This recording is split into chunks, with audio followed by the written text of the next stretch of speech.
Welcome to NTD Newsroom. I'm Don Ma. President Trump is visiting the greater Cincinnati area this afternoon, touring pharma facilities in Kentucky and Ohio. He will speak later about lowering prescription drug prices. Member countries in the International Energy Agency agreed to release 400 million barrels of oil from reserves, the latest emergency stockpile release in the agency's history. Iranian oil still flowing to China through the Strait of Hormuz despite the war, while analysts say China may be sending military support to back Iran. The Wall Street Journal reports that the Justice Department is investigating whether Iran used Binance to evade U.S. sanctions. The cryptocurrency exchange announces a lawsuit against the journal's parent company over a previous report. A new inflation report is out today, showing price pressures holding steady in the U.S. economy. At least 2 people are dead after tornadoes pummeled the Midwest. Parts of Illinois, Indiana, Kentucky, and Ohio remain under tornado watch.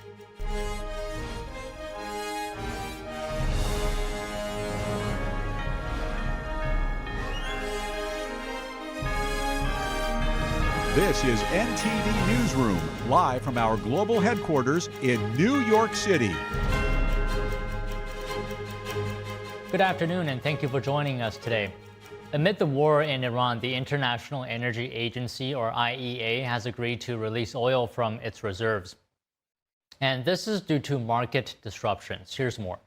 IEA countries have unanimously decided to launch the largest ever release of emergency oil stocks in our agency's history.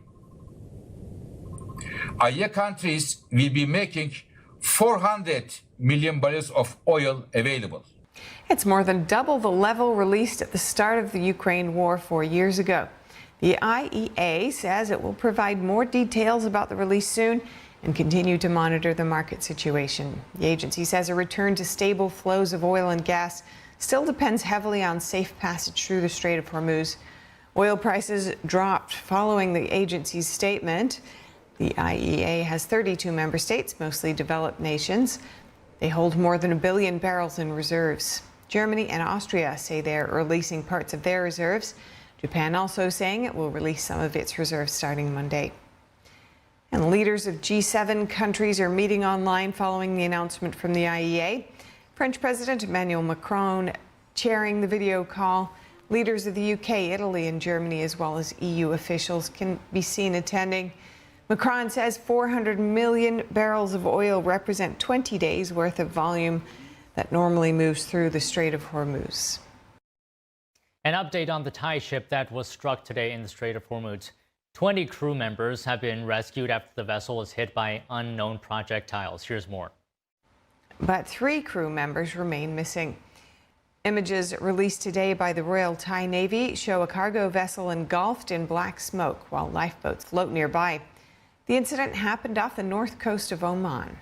Thailand's transport ministry said an explosion occurred in the stern of the ship and caused a fire in the engine compartment. 3 ships in total were hit today in separate incidents.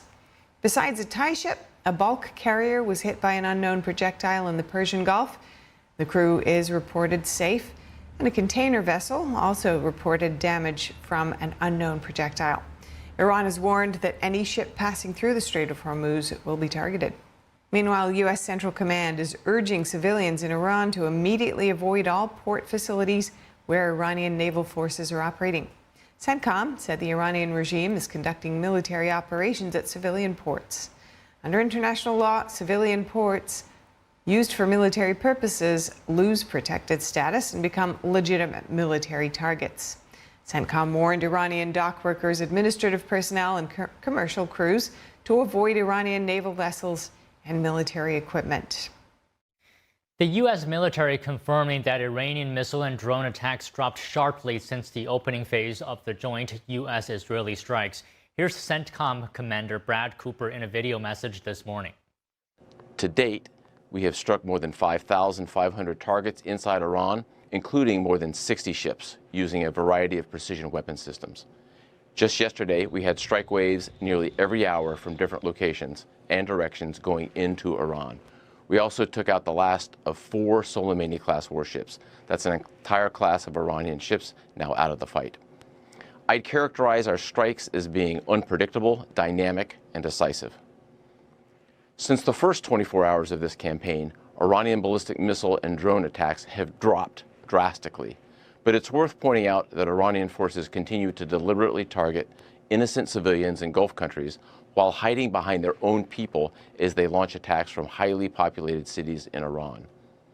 Of course, forces executing Operation Epic Fury aren't just defending against Iranian threats. We are methodically dismantling them by hitting Iranian missiles and drones, as we also strike their defense industrial base. Just last night, our bomber force hit a large ballistic missile manufacturing facility, as an example. So it's not just about what's shooting at us today, it's also about eliminating the threat in the future. U.S. and Israeli officials say their attacks have severely damaged Iran's missile and drone capabilities and have decapitated parts of Iran's leadership. Officials say the goal is to end Iran's ability to project force beyond its borders. Meanwhile, Iran today firing missiles and drones at targets across the Gulf region. The strikes include oil infrastructure in Saudi Arabia and a ship off the coast of the United Arab Emirates. And 2 Iranian drones hit near Dubai International Airport today, wounding 4 people. Though flights continue. The Pentagon says the U.S. military destroyed 16 Iranian mine-laying boats near the Strait of Hormuz. According to Central Command, those boats were part of a larger group of Iranian vessels eliminated by the U.S. U.S. Central Command posting a video yesterday on X showing strikes on the vessels. The Post says U.S. forces eliminated multiple Iranian naval vessels on March 10th, including 16 mine layers near the Strait of Hormuz. Nearly 1/5 of the world's oil travels through the Strait of Hormuz. In a post on Truth Social earlier, President Trump warns that any mines laid in the strait by Iran must be removed immediately, threatening military consequences if Tehran fails to comply. Romania's president says the country will host U.S. refueling planes, surveillance, and satellite communications equipment amid U.S. strikes against Iran. The Romanian parliament is expected to approve the measure later today. Romania is also home to the Aegis ballistic missile defense system. The U.S. deployed the interceptors a decade ago to counter potential threats against NATO allies. The Romanian president's announcement follows the U.S. withdrawal of 1,000 troops from an airbase in the country last year. Another 1,000 U.S. military personnel remain in Romania. About 3,500 NATO troops are also stationed in the country. The State Department says tens of thousands of Americans have made it safely home since the war against Iran began. Here's what the situation looks like on the ground. The State Department says over 43,000 Americans have safely returned to the U.S. from the Middle East since February 28th. The department says it directly helped nearly 30,000 Americans come home. Well, those charter flights are running continually. As I said, we've had over 24 leave the region. Those charter buses are also operating from areas where that airspace is closed or a charter flight is not an option. We're also seeing commercial options that are available that some Americans are choosing instead. The task force is constantly identifying those specific individuals with those specific travel options. The State Department says there are more than enough charter options for Americans in the region, and that its charter flights continue to operate with less than 40% occupancy on average. It says its 24/7 task force has directly assisted tens of thousands of Americans, offering security guidance and travel assistance. Though the State Department says many Americans are relying on commercial flights to leave the region, those options are becoming more limited. British Airlines announcing yesterday it was canceling all flights to and from Abu Dhabi until later this year. The company has also canceled flights to Tel Aviv, Amman, Bahrain, Dubai, and Doha until tomorrow. Several countries have made repatriation plans as commercial flights get grounded. The European Commission says it is coordinating repatriation flights as more member states request help. The EU has supported so far more than 40 flights, bringing over 4,000 Europeans back to their home countries. The French foreign minister says several repatriation flights for French nationals were planned from earlier this month. An estimated 400,000 French nationals are in the region. Dozens of travelers are also back in Europe after being stranded aboard a cruise ship in the port of Dubai. There was a lot of fear, but they treated us well on board, better than well. But now that's enough. I don't want to hear about bombs or anything else. I just want to go home, and that's it. On Sunday, the first Japanese charter flight landed at Tokyo's Narita Airport from Oman with 107 Japanese citizens on board. Global air travel remains severely disrupted as Iran continues to strike its neighbors in the Middle East. And we're bringing in our next guests. Joining us now is Adam Hardage, Special Operations Combat Veteran and former CIA Operations Officer.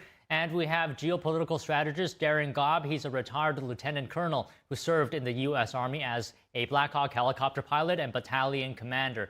So good afternoon to you both. Adam, may I start with you today? So ABC reports that the FBI recently warned California police departments that Iran could launch drone attacks on the West Coast in retaliation to the U.S. Can I just get your overall thoughts right now on this development? Yeah, I'm not sure what specific information they're acting upon, but I will say that based on everything that I've seen about modern warfare and the continued development of modern warfare, what you're in essence seeing is the democratization of lethality down to a very low level where, that, frankly, that technology is being perfected and has kind of been perfected over the last few years in Ukraine, where you've been watching almost going back to trench warfare from World War I because the battlefield was not able to be crossed by either opposing forces. So I would not be surprised if there are bad actors that get their hands on lethal drone capability. It's certainly not expensive, and as long as they can have the drone is the delivery vehicle, and then as long as they have the actual explosive ingredients themselves, and it's not a big stretch of the imagination for them to get there. So, Colonel Gobb, let me go to you now. Can the U.S. defend efficiently against potential drone strikes on the West Coast? Well, they can. Probably not as good as many people would like, just because it's impossible to defend against drones perfectly with the amount of airspace and land that we have. Fortunately, 20 years ago, I spent a lot of time in this arena and predicted this exact threat to the homeland. From cartels and from the ocean and many other entities, saying that our forces deployed in our homeland was susceptible to drone threats for a variety of reasons and from a number of people. So I've been writing about this exact scenario for the last 20 years or so. So I know Homeland Security and the Department of Defense have been well warned about this, and there are technologies and systems that are very effective against drones. It's just a matter of what kind and what volume they would come in. So this is not something that that would keep me up at night. It's worth acknowledging the threat could be real, but I wouldn't spend a whole lot of time being extraordinarily concerned about it affecting a person's daily life. Vigilance as always, but fear never. Okay, so Adam, the colonel says it wouldn't keep him up at night. Let me talk to you about another concern here, about sleeper cells. Talk to us about this. Could they be activated by the Iranian regime in the United States? How are you looking at this situation in particular? Yeah, the whole notion of sleeper cells, I believe, gets a little bit overblown and a little dramatized in government circles and in the media. I do think that there is a significant part of the diaspora here, the Iranian diaspora, that is very happy that we have overthrown what is a fundamentalist, regime that's been controlling the country for 47 years. But that's not to say that that Iran would not have the ability to activate, partisan groups which are loyal to them, whether through physical violence or protests or anything like that. I wouldn't be terribly surprised if we see some sort of low-level activity that would result in potentially some kind of a kinetic operation, but I don't foresee that as being a major threat as far as something on the scale of, let's say, 9/11 or something like that. So, Colonel, is the concern over sleeper cells overblown in your opinion?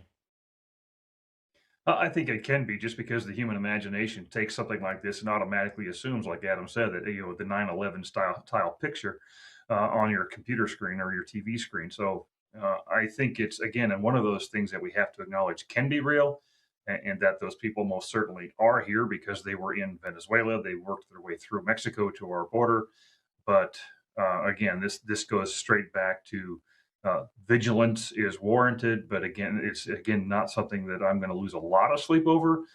But we do know that they're here. I've got documents from the people who were working some of this down in Mexico that show large amounts of single fighting age males, both Iranians and Chinese, that moved into the United States.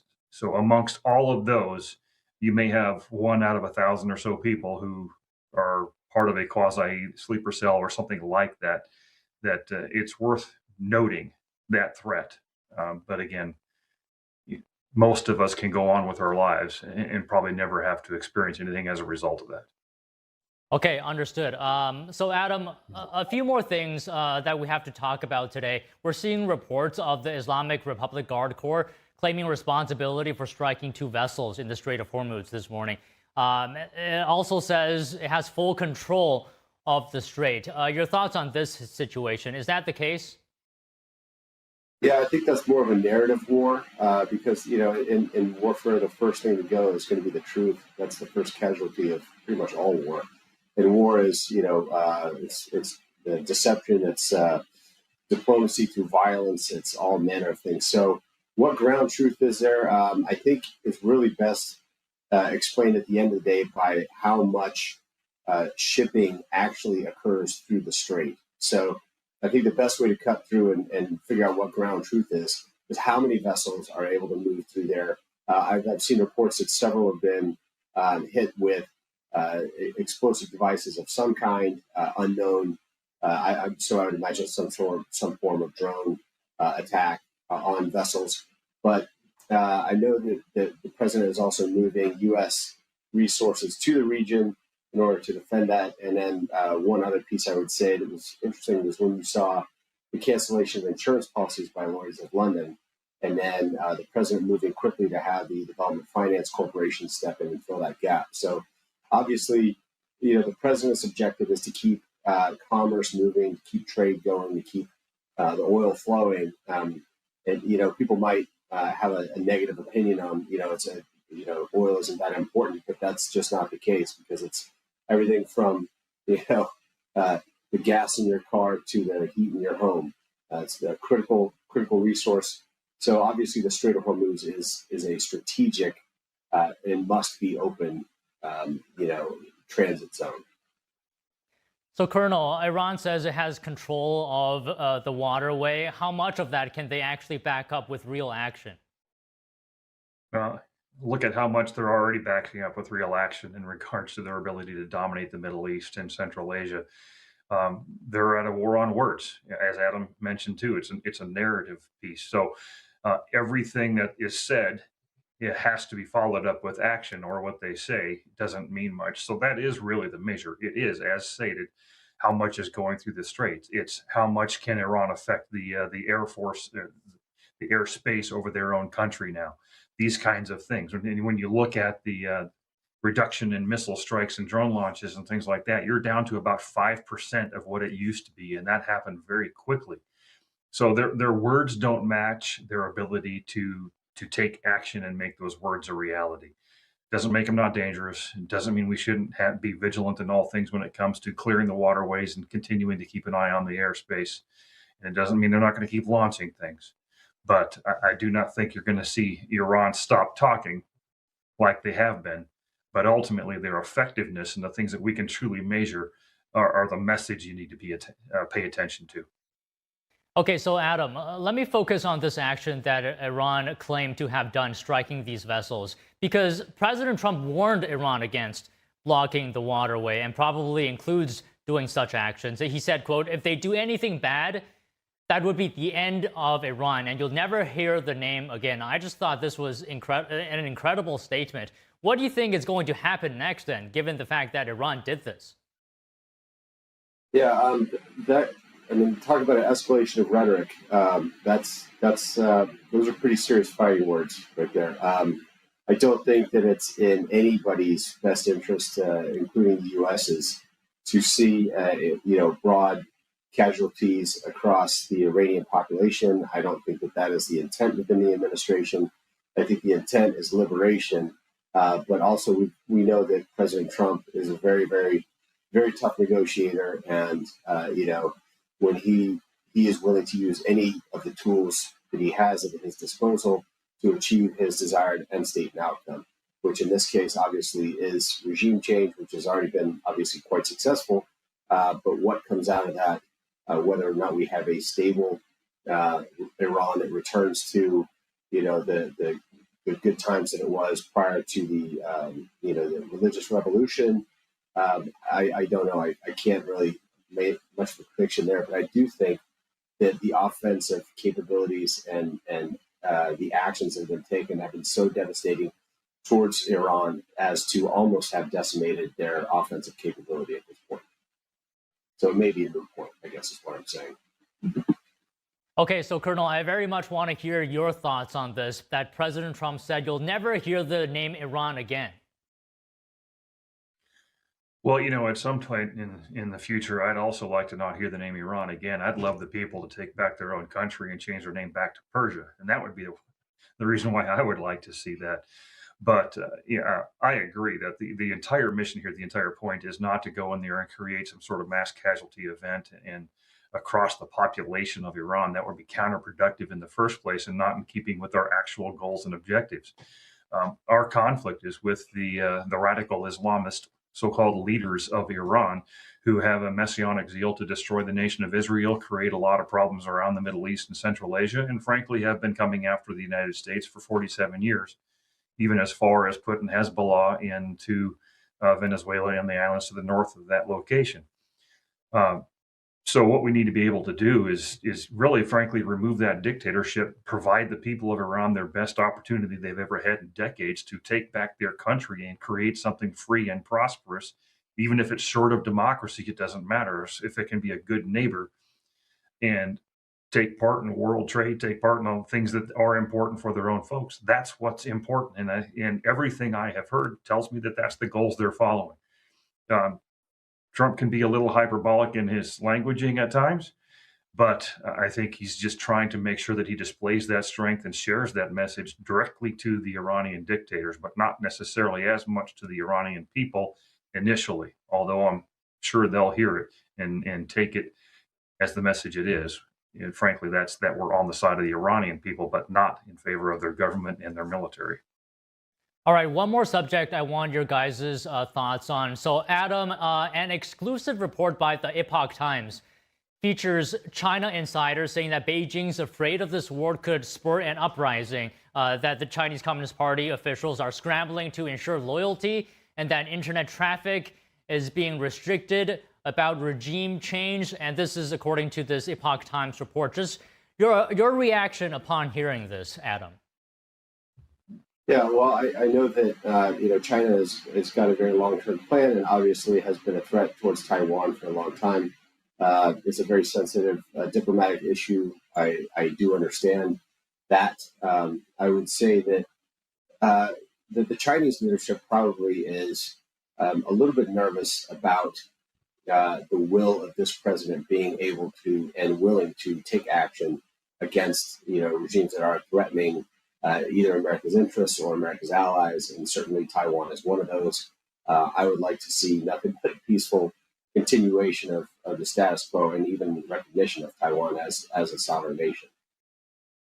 Okay, Colonel Gobb, your final thoughts on this Epoch Times report that Chinese Communist Party officials are scrambling to ensure loyalty domestically. Not surprised. I mean, the Chinese economy has been ailing. Now you've cut off Venezuela and Iran from supplying especially cheap oil back to their economy that it relies on so heavily.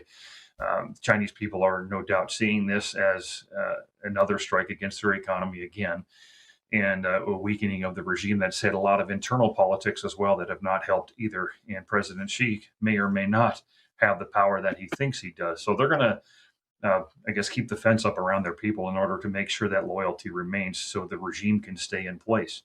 But there are forces at play around China right now that they simply cannot control. And what they're also seeing is America's military prowess and might in the Middle East. And all of those systems that we just destroyed in Iran are the same systems that Russia and China use religiously and had very little impact on this conflict. I'm not surprised that China's going through this process right now and expect to see more in the future. All right, you expect to see more in the future. Great conversation from the both of you today. Thank you so much, Colonel Gobb and Adam. Thanks, Tom. Thanks for having us. Appreciate it. A new inflation report out today showing price pressures holding steady in the U.S. economy. We have more news after this break. Don't go away.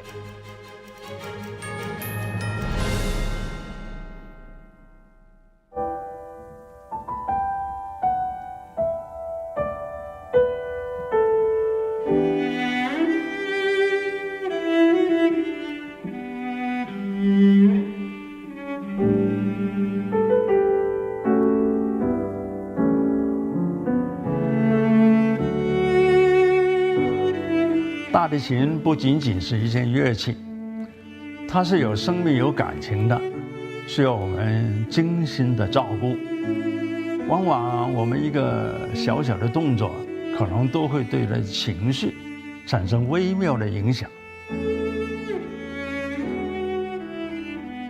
天音的品牌是福星，我们对于传统的理念很荣幸被神韵艺术团选为指定供应商。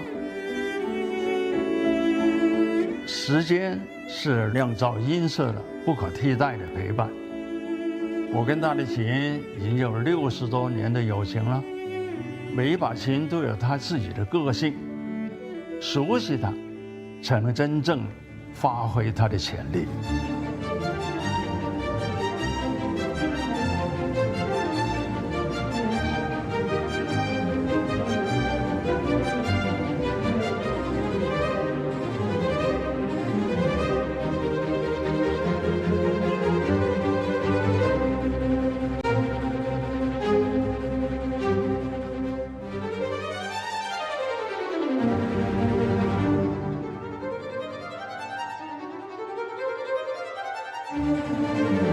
所以，我希望给你的每一把琴，都是首先我所信任的。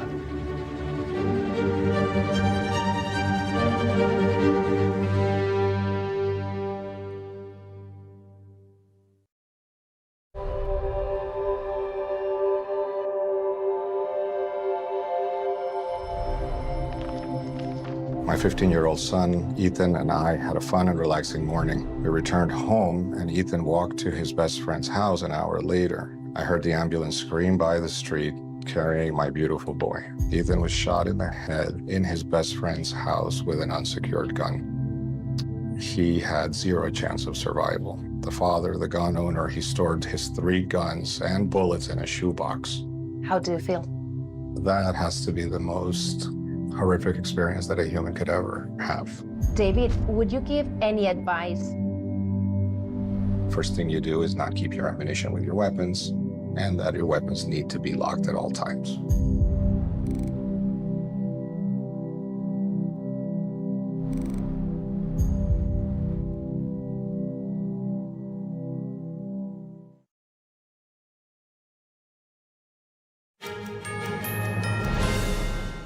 The annual inflation rate was unchanged at 2.4% in February. That's according to a Bureau of Labor Statistics news release. The 12-month core inflation rate also held steady at 2.5%. That category strips out the volatile energy and food categories.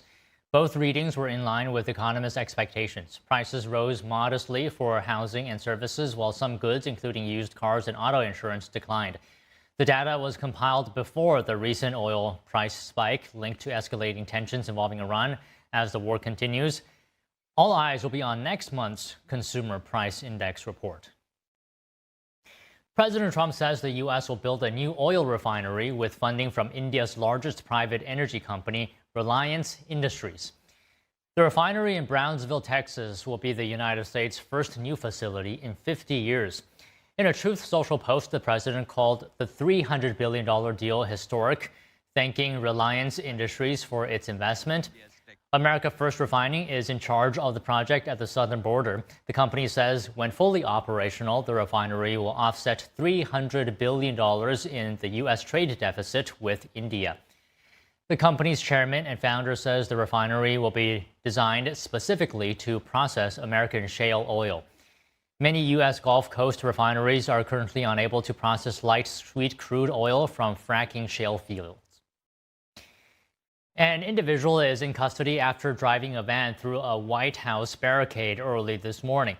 Metropolitan Police and the Secret Service responded to the incident. The incident occurred around Connecticut Avenue and H Street. Multiple streets around the White House were closed due to traffic and before reopening later. Investigators are questioning the suspect. We'll have more as this story develops further. The race to succeed former Representative Marjorie Taylor Greene is headed off to a runoff. A crowded primary field failed to produce a majority winner in yesterday's special election. Democrat Sean Harris will face Trump-backed Republican Clay Fuller in the April runoff. Here's that story. Trump-backed Republican Clay Fuller and Democrat Sean Harris will head into an April runoff in Georgia's 14th congressional district to replace Marjorie Taylor Greene in the U.S. House of Representatives. State officials said Harris finished first with just over 37% of the vote, while Fuller trailed closely behind in a crowded Republican candidate field. With no one clearing a majority, the two now move on to next month's runoff, with Fuller favored to win. The race has drawn national attention as it's seen as an early test of Donald Trump's pull in a district that's long been a MAGA stronghold. In 2024, Greene easily won with nearly 65% of the vote. At his election night watch party, Fuller said the results already felt like a victory. I would describe this as an outright win. We know that the endorsement from President Trump made a difference in this race, and we're going to go and win it. I think it's time that the Republican vote unites and gets a representative to Capitol Hill as soon as possible. But this is a win. This is an absolute win.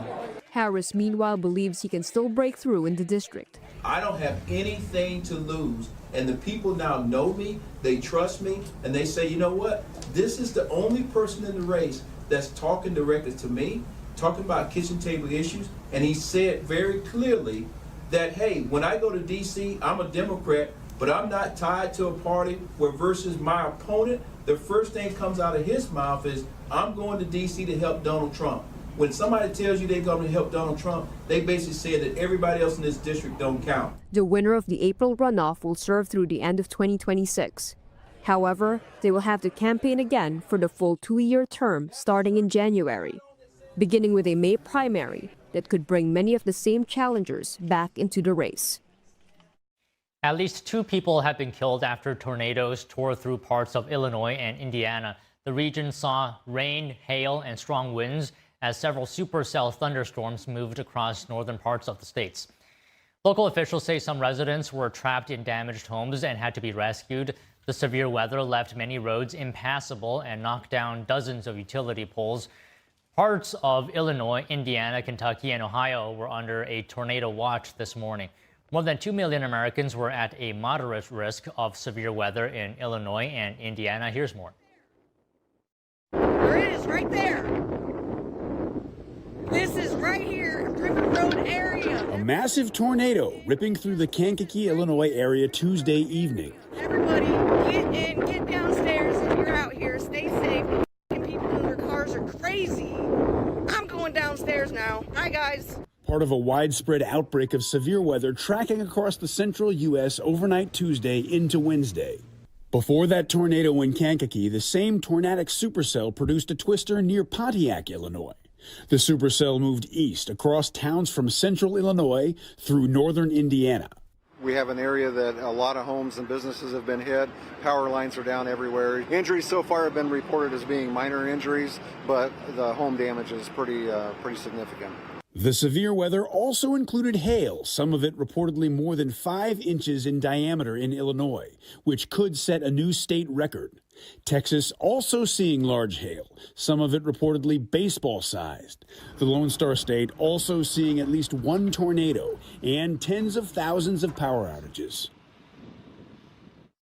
The Wall Street Journal reports that the Justice Department is investigating whether Iran used Binance to evade U.S. sanctions. The cryptocurrency exchange announces a lawsuit against the journal's parent company over a previous report. We'll tell you more about that after this break. Stay with us.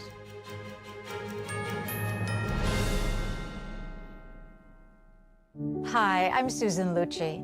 You may know me from my many years on television. I never thought about heart disease until I had my own heart event. I felt this slight pressure on my chest, just slight. I thought, oh, it's nothing, it'll go away. I didn't get it. I did not get it. But a few days later, while shopping at a boutique, that pressure returned, much stronger. It felt like an elephant pressing on my chest. I had a 90% blockage in my main artery and a 75% blockage in the adjacent artery. I was rushed into surgery where I received 2 stents in my arteries. Stents developed through research funded by the American Heart Association. Those stents saved my life. That's why I'm in front of you today, asking you to join me in supporting the American Heart Association by becoming a monthly donor. Call now or go to helpheart.org. For only $19 a month, just 63 cents a day, you can help fund the next medical breakthrough. Get the next person trained in CPR, the next hospital certified in high-quality cardiovascular care. I'm so grateful to the American Heart Association. Their research helped save my life. I can enjoy life with my children, my grandchildren, and my friends.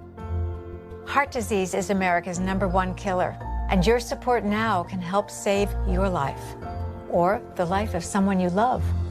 Give $19 a month with your credit card, and we'll send you this special T-shirt that you can wear to show that you are helping save lives. Please, listen to your heart. The only reason I'm here today is because I did. Please call the number on your screen or go to helpheart.org. Become a monthly donor during February Heart Month, and your first month's gift will be matched. Thank you. My name's Stacy. I'm 57, and I was adopted in 2020. We were adopted in 2019. And we were adopted in 2021. We had a house, and it sounds crazy, but it wasn't a home. The one thing that Jake and Emma brought is it became a home. When I met Dakota, he had just turned 14. You weren't there for the first this and the first that. I missed the first words, but we got a lot of other firsts. Watching her say, oh my God, I cannot believe I got my license. And she's like, I passed. And I'm like, girl. See them grow. It is. They chose to love us. They didn't have to. They chose us. Family. You and you. Kids in the middle. What I thought was a complete life was nowhere near complete, but it is now. Learn about adopting a teen from foster care. You can't imagine the reward. Visit adoptuskids.org.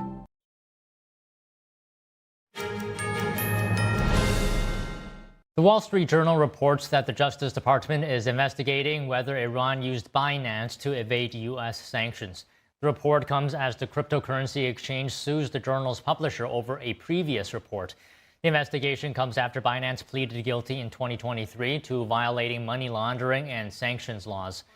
The company paid a $4.3 billion fine and agreed to government oversight. President Trump pardoned the company's founder in October. Binance filed a defamation suit against the journal's publisher, Dow Jones, today over a report published last month. The journal reported at the time that the crypto platform had shuttered an internal investigation into funds that went to a network supporting Iran-backed terror groups. Binance denies the allegations. And amid the war in Iran, the International Energy Agency, or IEA, has agreed to release oil from its reserves due to market disruptions. Here's more. IEA countries have unanimously decided to launch the largest ever release of emergency oil stocks in our agency's history. IEA countries will be making 400 million barrels of oil available. It's more than double the level released at the start of the Ukraine war 4 years ago. The IEA says it will provide more details about the release soon and continue to monitor the market situation. The agency says a return to stable flows of oil and gas still depends heavily on safe passage through the Strait of Hormuz. Oil prices dropped following the agency's statement. The IEA has 32 member states, mostly developed nations. They hold more than 1 billion barrels in reserves. Germany and Austria say they're releasing parts of their reserves. Japan also saying it will release some of its reserves starting Monday. And leaders of G7 countries are meeting online following the announcement from the IEA. French President Emmanuel Macron chairing the video call. Leaders of the UK, Italy, and Germany, as well as EU officials, can be seen attending. Macron says 400 million barrels of oil represent 20 days' worth of volume that normally moves through the Strait of Hormuz. For more on the International Energy Agency's release of barrels of strategic oil from reserves, joining us now is Michael Busler, economist and public policy analyst and professor of finance at Stockton University. Michael, always great to have you on the show. Good afternoon. So this release is the largest ever by IEA nations. Can we get your overall thoughts, your reaction?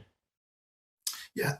So because of the war in Iran, the Straits of Hormuz are essentially shut down. Now, the President Trump says he's going to try to keep it open, but I think 3 British ships got hit today trying to pass through there. So there's a lot of reluctance, and most ships won't go through there. So how much does that hurt?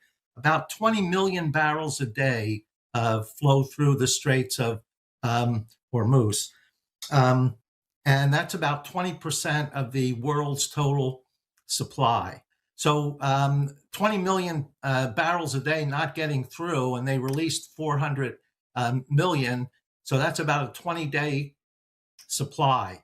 So that should help to stabilize prices. And the hope is that within that 20 days, either the Straits of Hormuz will be secured and ships will go through there, or even further, maybe this whole war in Iran will be over.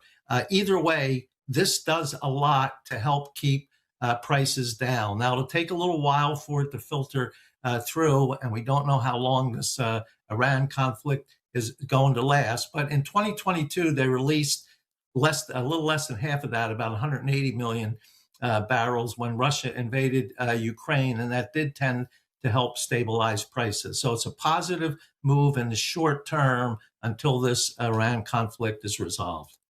So, Michael, you said this might take some time to filter through. I have some thoughts on that because JP Morgan Chase wrote in a note yesterday, it said once a presidential order is issued to deploy oil from the National Reserve, the Energy Department typically doesn't begin deliveries for about 13 days. And then on top of that, additional shipping time is needed before volumes actually reach end consumers. And the war actually could be over by then. What are your thoughts? Yeah. So the IEA doesn't know, as really nobody does, how much longer this is going to last, this war, and how much longer the straits are going to be blocked. So the IEA says, yes, I realize there's a week or two until we can get it out there, and then we have to ship it, so it's going to take some extra time. But there is a possibility that this stretches on somewhat longer. President Trump's original estimate was about 4 to 6 weeks. Now, we're only about a week and a half in. He seems to be a little more confident that this will end in a shorter time period. But the IEA said, look, I want some kind of insurance here. If it does drag on, I don't want oil prices to go up over $100 or further, driving gasoline prices up. That's such a high price, it will tend to slow down economic activity worldwide. So you're right, this won't have an immediate impact, but should the war drag on, this will be somewhat of a buffer to help keep those prices down. So can I ask you how you feel about the spike in oil prices? Is this due to sentiment such as fear, or is it due to the physical disruptions? Because when President Trump said the war will end soon a few days ago, we saw an immediate reaction to prices falling. That's why I'm thinking this. Yeah, so the answer is both. Some of it is due to a supply restriction, and some of it is due to the perception of oil traders that this conflict is going to go on for some time, and prices will end up spiking. Now, oil went up over $100 a barrel. Trump said, I'm going to secure the Straits of Hormuz, and it came back down to 90. Last time I looked, it was in the high 80s. And why did it go up so much? It was your original question. Restriction in supply, yes. And two, the perception that this is going to last longer than what even the president originally said. And if that's the case, they figure oil prices are going to go significantly higher, maybe up to $120 a barrel. So I better buy it now, even if I have to pay $100. It's better than paying $120 sometime in the future. Michael, in your mind, how long would it take for oil prices to normalize to the level before the war started? President Trump said he can end the war at any time he wants it to end. He told Axios this. So he can do that. His original goals were to wipe out the nuclear program, which they've already done, wipe out Iran's ability to shoot intercontinental ballistic missiles, which that's just about done, and then make sure that Iran doesn't fund any of these proxy groups. So most of that is done. The question is, what happens to the leadership in Iran? Now, originally, the goal was not a regime change, but where we are now, it looks like the only thing that'll work in the long term is to replace the mullahs that run Iran now with somebody who will encourage free and fair elections in the country. Again, we don't know how long this will last, and we don't know what all the timing of all this is going to be, but this is a good first step to try to stabilize it. What we really need to do, Trump needs to get this war over with. He needs to wipe out what he wanted to wipe out, whatever he's going to do with regime change, he needs to do. As a tactical matter, you never say to your other side, well, I'm only going to fight till the end of next week, then they'll just sort of wait till the end of next week to do anything. So you don't want to tell them anything directly, but we do want to end this conflict as soon as possible. Once we do that, your original question, how long will it take for prices to normalize? I don't think more than about a week or two once that oil starts flowing through. And since there's such a large supply being put on by the IEA, and now all these ships that were held up will go through the straits when the war is over, we could see the price of oil drop down below what it was before this conflict started. So there's a lot of variables here, and we'll just have to wait and see how most of these things play out. Right, that's right. We have to wait and see. But let me ask you one final thing. And I want to circle back to our initial topic here of oil releases. Now, we had a guest on yesterday who said the U.S. shouldn't be releasing oil from its strategic petroleum reserve, especially, as he put it, the reserve has been reduced due to the previous administration releasing oil to lower prices. Can I just finally get your view on this? Yeah, I wouldn't release any more either. It's about at half. I think it's about 400 million barrels there, and it's just over half of what we're supposed to have. President Trump, when his first term in office, when oil had dropped down to $20 a barrel or less, he filled the whole thing up.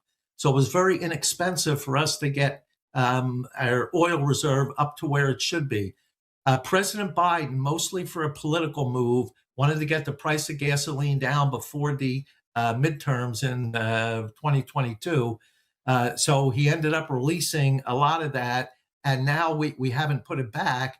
Oil's a little expensive now. You don't want to put it back when you have to pay $70, $80 a barrel for oil. But when the price comes down and things normalize, then you want to replenish that. We need that there in case of an emergency. We only have a little over half. If something really terrible happens and we need to pull it out, it's not going to be there.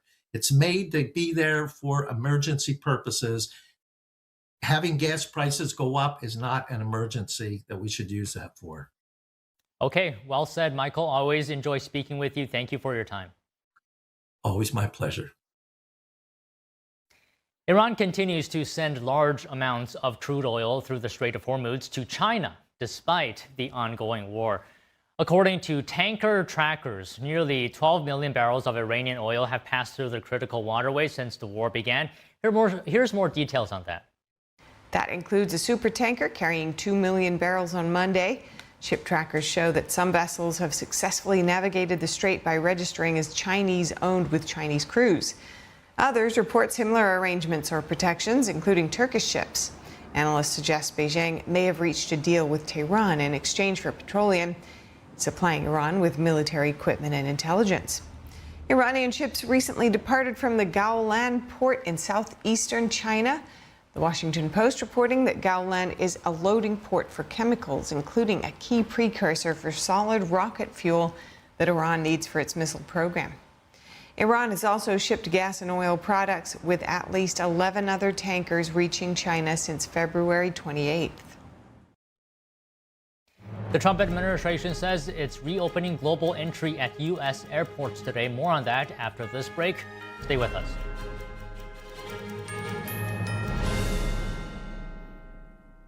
They tried to silence us. But 5,000 years cannot be erased. A lost world reborn. Timeless. Divine. Witness the revival. Experience the extraordinary. Live on stage. Returns to David Koch Theater, March 25th through April 12th. Get your tickets now at shenyun.com.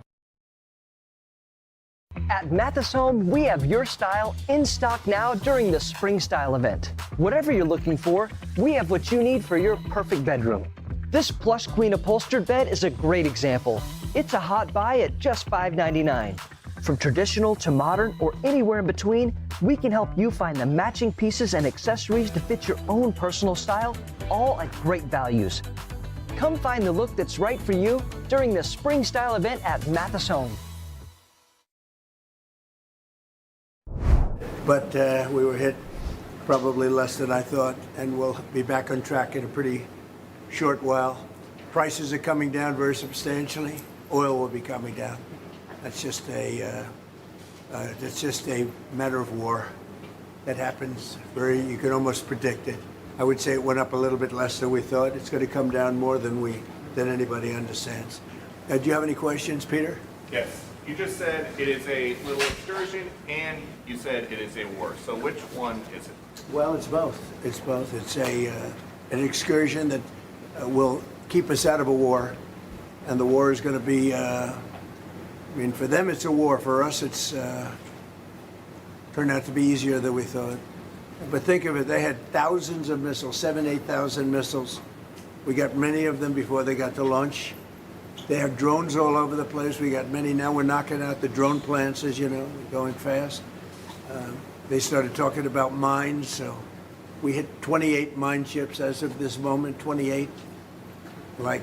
Using the same weapon, the exact same weapon that we use against the drug dealers in the water. We have, as an example, we had tremendous drugs pouring in through the waters, through the sea, and now we have almost none. It's down 97% through water.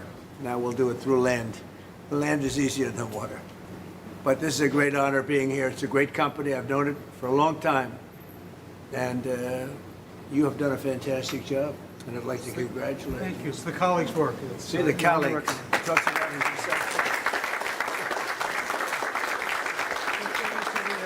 It's a new form of business. I said before, my associates, my colleagues. What about people that just work for you? No, right? They're colleagues. 25 years of working together. That's why it's doing so well. Congratulations. Great company. Thank you very much. Thank you. Great honor. Thank you. Thank you, everybody. Gentlemen, we thought it would just be good to introduce some of our best let's go. People in our team and have you have a chance to say hello to Well, let me have a picture with them. How about that? That's great. Come on, Peter, take a picture. Come on. Let's go. Let me get alongside of some really good-looking people. All right, let's go. There you go. This guy here, Pulitzer Prize. Nobody.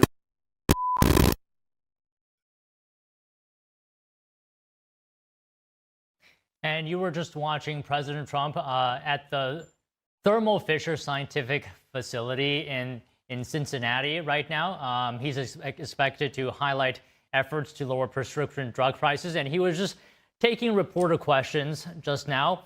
And one reporter asked him whether this is a war or an operation, and President Trump responded to that question saying, "This is actually both. It's both an operation and a war." President Trump says that for Iran, this is a war. For the United States, this is actually, it turned out to be easier than we thought.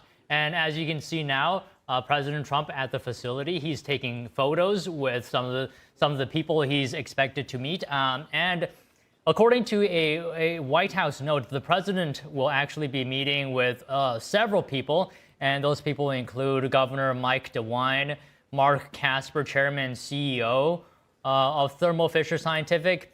He's also expected to meet with Mike Schaefer, and Mike Schaefer is the vice president and president of Biopharma Services. Now, as I was talking about earlier, the purpose of this trip, at least one of them, is to highlight efforts to lower prescription drug prices for Americans across the nation, and as well, in addition to that, easing the cost of living for families, and all this against the backdrop of the looming midterms coming this November. And it is significant because the president party historically, more often than not, has lost the midterms, and the president and many experts have said that the president needs to win the midterms, the president's party, and President Trump is speaking right now alongside some of his guests. Let's just take a quick listen to hear what they're saying. Patients. We have a variety of therapeutic areas, cardiovascular, oncology, diabetes, that we the site. When products are difficult here, which means effective of the tech piece and the workforce that we're in Cincinnati.